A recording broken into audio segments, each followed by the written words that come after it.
Diyos marahay na aga sa indo mga tugang. Ngunyan, nagbabalik na naman po kita para sa na naman na pag-iribanan ta sa ampang kan lamesa. Inipuan sa indong tugang si Brother Jerry Baharo. Of course, ako po ang sa iyang may bahay, si Flo Baharo. Maray na aga po, sa itong mga parahinan nyo ganyan na aga. Madali lang, di ba last month pa lang? Ay, Oo. di ba last month date kakaiba. Last month date kakaiba, medyo... Ayan. So last month day ko kaiba si Brother Jerry mission ka sa Sorsogon that time. Oo. Kaya ngunyan po, kaiba ko na siya giraray. Welcome back, Didi. And thank you. Sige po. So, Ano ang pag-urunan ta ngunyan na aga, di? Ngunyan na aga. pag-urunan ta po niya na aga, siyempre, tama, init-init pa. Ang sa tuya pong gospel sa ngunyan, pag binasa na po, sa mga pag-mentional dyan, iyo ang tiga puntang divorce. But we are not talking much about divorce. But for today, we shall be talking about unity in marriage. So, paano kita mas magkakaigwaki? Marami na pag-iniban-ibanan na maging saro kita. Kasi araw nga sa saro sa mga pinagsusulong kang couples for Christ sa ngunyan na siling ba na magayon man na makasabay tadigdian sa tuyang family and life.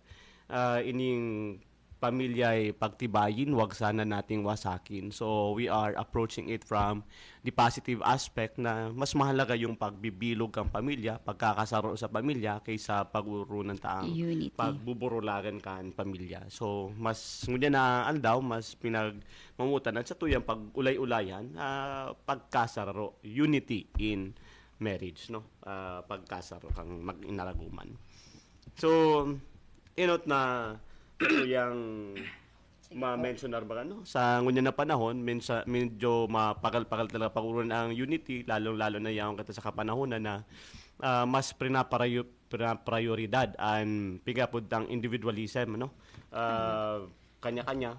Bahala ako, bahala ka man. Diba? Ang importante ako, importante na nahihiling ang sakuyang sa diri, mas ina-affirm tayo na sabi na nga ni Ken, sa self-development, self-progression, pero ipuhan siya para mas maging confident ka na ikasa sa diri mo, naiiling mo kung ano ang kakayanan mo, ano ang pwede mong itao, but nonetheless, ang nangyayari kasi minsan lalo na ang trend sa mundo ngunyan, dapat ako ang bida.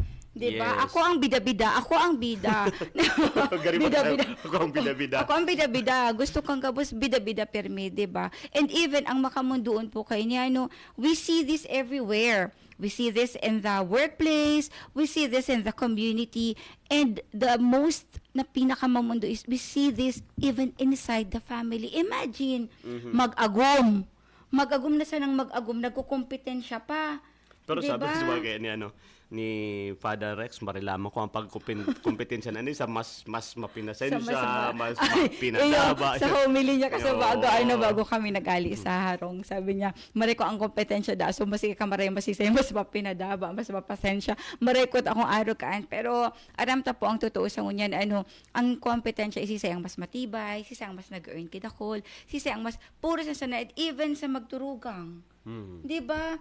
Imbis na mag-compliment, imbis na magtarabangan, nailing mo na nagpapatiribayan. Sisay ngaya ang mas matibay, tangan iyo ngayang mas padaba ni mama kasi papa. Iyo. Sisay ngaya ang mas matali para mas proud ngaya, and permi ngaya na siya shout out and napopost sa FB. Di ba minsan nagkakaiwaki araw ka, and that's the truth, that's the reality today. Pero ang hapot yan, may magiginibo ba kita? Iyo.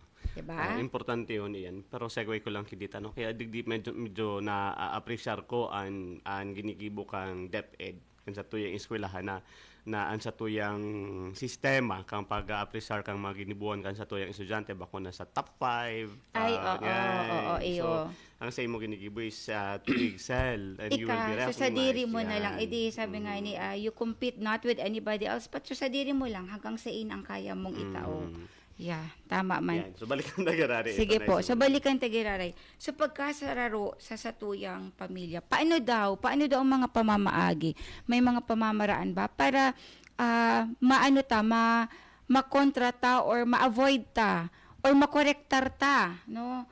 itong mga pagkakaigwa ki kanya-kanya or patiribayan sa laog kang pamilya. Patiribayan on a negative na konteksto. Pero specifically, mas ma-highlight na digdi ang pag-inibanan kang mag-aguman. Sige po.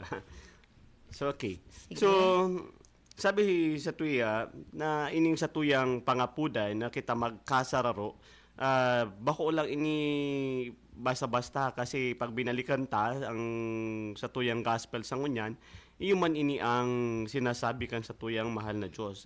Jesus call to unity, and ang pinapahiling dyan na si Kristo mismo ang sinasabi niya na kita mag-iribanan, maging marekata sa tuyang pag-iribanan. Kung nagkataon man na may pagkakataon na tinugutan ka itong mga panahon ang pagburulagan, ini dahil sa really sa katagasan kan sa inang payo. Pero ang karahayan ka ito, kung sabihin, igwa talaga kipaagit, ang aning kita mas maging mapusog, nga magiging makusog sa tuyang pag-inibanan. Ano? And even kang kinasal kita, di ba? Ang tiga sabi sa to, you are no longer two, but one. So, ang duwa, nagiging ang saro. Sige po. So, the call to unity is special for married couples. Kaya nga, kang kita nagpakasal, we are no longer two, but one.